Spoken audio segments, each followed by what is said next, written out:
Brilliance Audio presents the unabridged recording of The Poison Eaters and Other Stories by Holly Black, performed by the author. That's me. For Steve Berman, who bullied me into being a better writer and to whom I will always be grateful. The coldest girl in Cold Town. Matilda was drunk, but then she was always drunk anymore. Dizzy drunk, stumbling drunk, stupid drunk, whatever kind of drunk she could get. The man she stood with snaked his hand around her back, warm fingers digging into her side as he pulled her closer.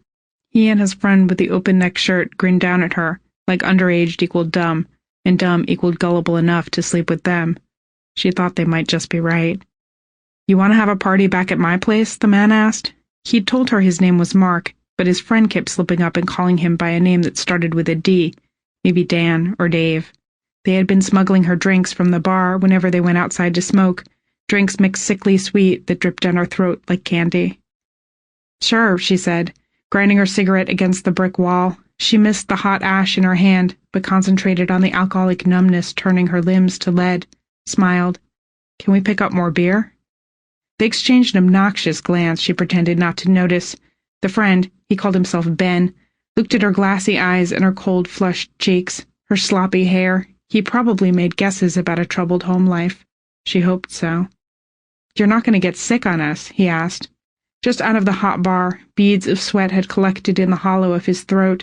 The skin shimmered with each swallow. She shook her head to stop staring. "I'm barely tipsy," she lied.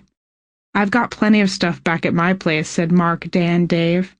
Mar Dave, Matilda thought, and giggled. "Buy me a 40, she said. She knew it was stupid to go with them, but it was even stupider if she sobered up. One of those wine coolers. They have them at the bodega on the corner. Otherwise, no party.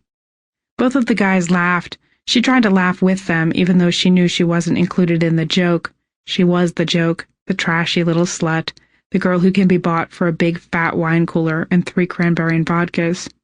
Okay, said Mardave. They walked down the street, and she found herself leaning easily into the heat of their bodies, inhaling the sweat and iron scent.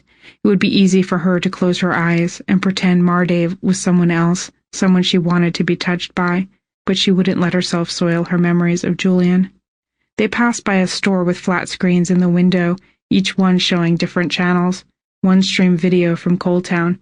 A girl who went by the name Demonia made some kind of deal with one of the stations to show what it was really like behind the gates. She filmed the Eternal Ball, a party that... Sample complete. Ready to continue?